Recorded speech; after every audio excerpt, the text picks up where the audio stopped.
L'histoire est monumentalement folle. Sérieusement, comment on peut en arriver là? Le type a carrément tué, découpé en morceaux et mangé sa propre mère. Comment? Franchement, j'arrive pas à comprendre. Comment on peut arriver à ce degré de violence? Et c'est quelque chose de monstrueux. L'histoire d'aujourd'hui, les amis. Non.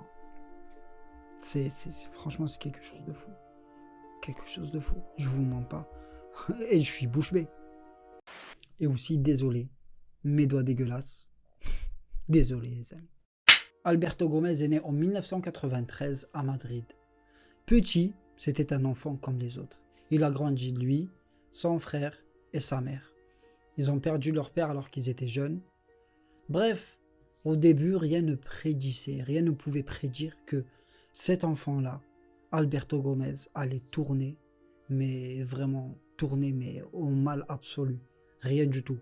C'était un enfant affectueux. Il était calme, il avait beaucoup d'amis aussi. C'était quelqu'un de sociable, mais il était calme. Il était un peu introverti. Mais c'était un garçon normal. Rien ne pouvait dire que cette personne pouvait mal tourner. Et surtout à ce point. Vous voyez? Rien. C'était un gars normal. Bref, et à 13 ans, le petit Alberto commence à consommer de la drogue, de l'alcool et toutes sortes de drogues. Marijuana, coke, shit. Il tape un peu de tout. Mais c'était pas des quantités ou vraiment genre inquiétantes ou quoi que ce soit, malgré qu'à 13 ans, t'es pas censé faire ça, t'es pas censé connaître ça. Déjà, c'est inquiétant. Vous voyez, mais c'était pas des quantités de ouf non plus. Et paradoxalement, il était très bon à l'école. Vous voyez? À l'école, il était très bon. Genre, c'était pas quelqu'un qui allait délaisser ses cours, qui allait délaisser ses études ou quoi que ce soit. Non. À part que, voilà, de temps en temps, soit il buvait, soit il consommait de la drogue. Mais sinon, on va dire, son parcours scolaire était nickel. D'ailleurs, il commence à s'intéresser à tout ce qui est comptabilité, commerce, économie. Bref, il était bon. Il a réussi à obtenir une bourse Erasmus. Le programme Erasmus, c'est quoi? C'est un programme qui favorise les échanges entre étudiants et universités européennes. Genre un étudiant français peut très bien aller étudier, on va dire, en Espagne, en Italie, en Grande-Bretagne, et vice-versa. Vous voyez, genre il va apprendre la langue, il va apprendre la culture, il va apprendre beaucoup de choses là-bas. Vous voyez? C'est ça, on va dire, favoriser les échanges. Bref, lui, il va se rendre à Athènes, il va se rendre en Grèce.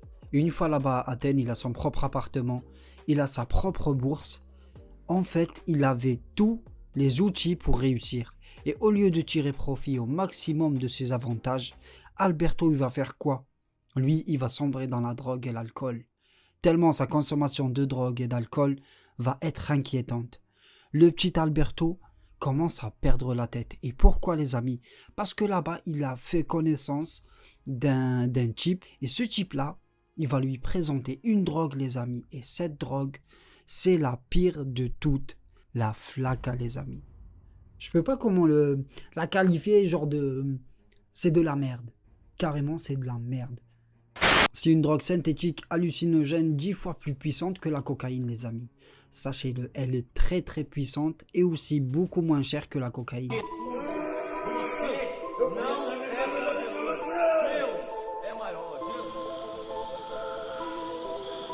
Some of the things I miss around here.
begin to see that you're not who you think you are. You're just in your own world.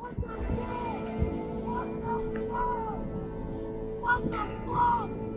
What the fuck? Hey, hey, you don't care about my life. Fuck, don't worry, right?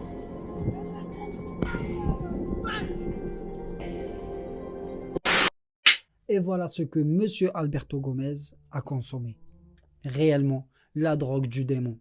On l'appelle la drogue du zombie, mais pour moi, c'est du démon. C'est pire que du zombie, c'est Satan carrément. C'est fou. Et vous imaginez, si on consomme cette drogue, derrière, il y a des répercussions. Et les répercussions, c'est quoi? C'est que Alberto, il a commencé à avoir des démences, des hallucinations. Il a commencé à vivre dans son propre monde, comme je vous ai dit. Il a commencé à entendre des voix. Il a carrément perdu la raison. C'était plus le même. C'était plus le même Alberto d'il y a quelques mois. Non, il a changé carrément. D'ailleurs, il donnait même pas de nouvelles à sa famille, qui était morte d'inquiétude pour lui. Son frère va prendre un billet pour aller en Grèce. Une fois là-bas, il va faire le tour des universités et il va tomber sur un ami d'Alberto. L'ami d'Alberto, il va dire que directement, ton frère, il a perdu la raison et qu'il se trouve à l'ambassade d'Espagne. Ils vont se diriger là-bas. Ils vont trouver Alberto complètement... genre, il voulait poser plainte. Comme quoi, ils ont volé ses affaires. Qui? On ne sait pas. Il a commencé à avoir des hallucinations, à dire oui, si je sors de l'ambassade, ils vont me tuer, nanani, nanana, plein de trucs. Miguel, le frère de Alberto, décide de rapatrier son frère en Espagne. Et Alberto va s'installer avec sa mère. Miguel, il avait son propre appartement, il vivait ailleurs. On va dire, il vivait pas avec eux. Mais Alberto a carrément changé. Il a plus l'Esprit Saint. Et carrément, il a commencé à être violent avec sa mère. Sa mère, elle n'était pas toute jeune, elle avait la soixantaine. Elle avait un début de Parkinson. Et au-delà du fait qu'ils se chamaillaient souvent, les amis et les voisins de Maria, la mère de Alberto, ont commencé à remarquer des ecchymoses, des bleus sur ses bras, sur son visage, sur quelques parties du corps. Et à chaque fois qu'on lui posait la question, elle va dire qu'elle est tombée des escaliers ou qu'elle a trébuché ou quoi que ce soit. Elle va inventer des trucs. Mais il y a eu des plaintes. Et c'est avéré que Maria, elle est partie voir la police plus de 12 fois pour leur dire que voilà, mon fils, il me maltraite. Et carrément, il y a eu une ordonnance restrictive empêchant Alberto d'approcher sa mère. Il a été même interné dans un hôpital. Bien sûr, là-bas, il a eu un traitement et ça allait un peu mieux pour lui. Donc, malgré qu'il y avait la demande d'éloignement, sa mère lui a ouvert les portes, on va dire. Il venait de temps en temps, il dormait chez sa mère, il mangeait chez elle. Il y a eu une petite période où c'était calme. Pourquoi? Parce qu'il suivait vraiment son traitement. Il a commencé à redevenir normal. Alberto a commencé à être bien, enfin. Mais quelques temps après, Alberto va arrêter son traitement. Il va continuer à consommer de la drogue, de l'alcool. Et là, il recommence à délirer, bien sûr. Les délires reviennent de plus belle. Et un matin, où il prenait le petit déjeuner avec sa mère, à 6 heures du matin, une dispute éclate entre Alberto et sa mère. Carrément, ils ont réveillé tout l'immeuble. Ça criait de partout. Mais d'un coup, les voisins n'ont plus entendu un bruit. D'un coup, c'était le silence total.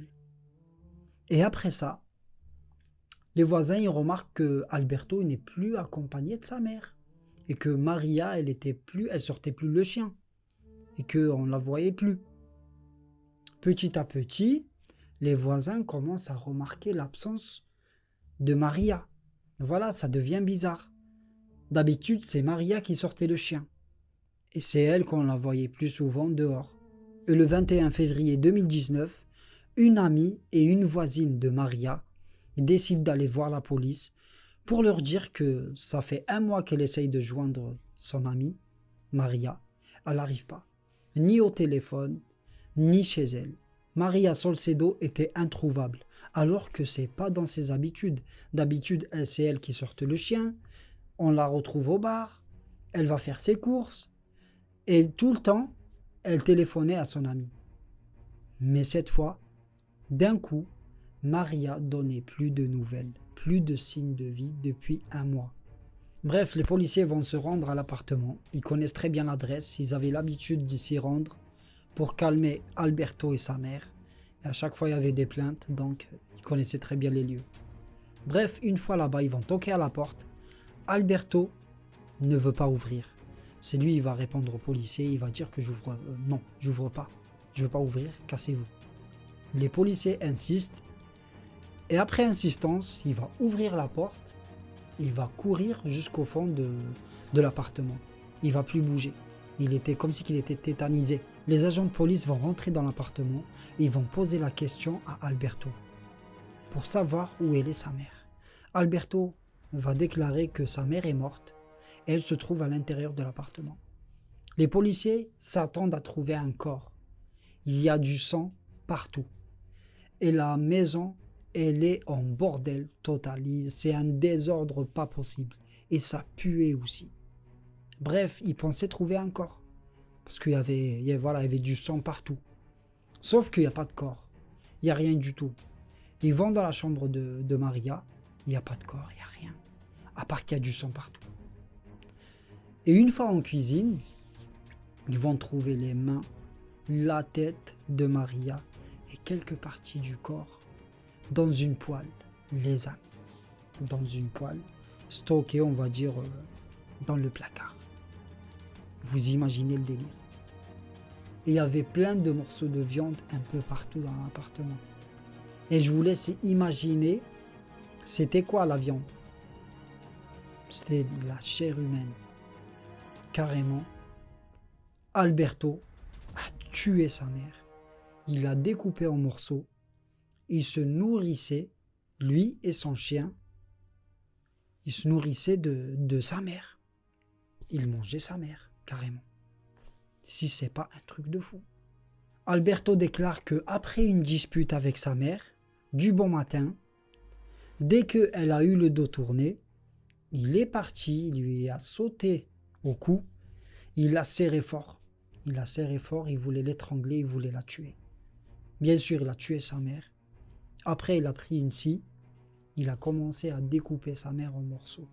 Et une fois en morceaux, il a commencé à la mettre dans des sacs en plastique, dans des récipients, et il a stocké ça.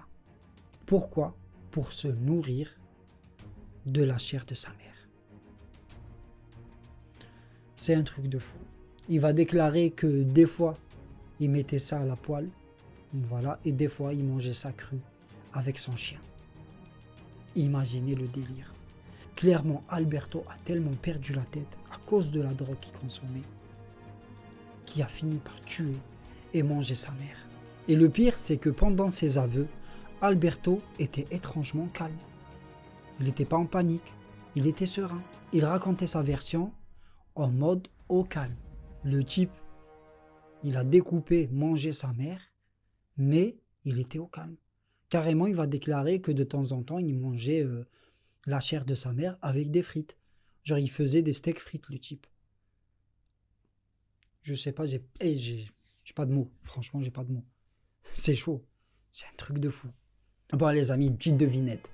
Avec tout ce qu'il a fait, vous avez bien entendu la gravité des faits. Il a eu pour combien? Le type, il a tué, découpé et mangé sa propre mère. Il a carrément mangé ses morts. Vous imaginez? Il a pris combien? 20, 30, 40, 50? Perpète? Même pas. Il a pris 15 ans. Le type a carrément tué, découpé et mangé sa propre mère et il a pris 15 ans. Le type a réellement pris 15 ans. Pour moi, c'est rien, c'est cadeau. C'est rien du tout. Et même, il voulait moins. Il voulait 3 ans et demi. Pour vous dire. Le type, bien sûr, il a plaidé la folie. C'est qu'il est fou, il est déséquilibré. Mais il a pris 15 ans. Pour moi, un type comme ça, faut pas qu'il sorte dehors. Faut pas qu'il soit dehors. Le type, il a pris 15 ans. Je sais pas. Et voilà les amis, nous touchons déjà à la fin de cette vidéo. Le sujet, c'était un sujet de dingue. Franchement, il m'a secoué. Dites-moi en commentaire ce que vous en pensez. Si c'était choquant ou pas pour vous. Et surtout, je vous dis à très bientôt. N'oubliez pas de vous abonner. Il y aura du neuf. Donc, Prenez soin de vous. Ciao, ciao.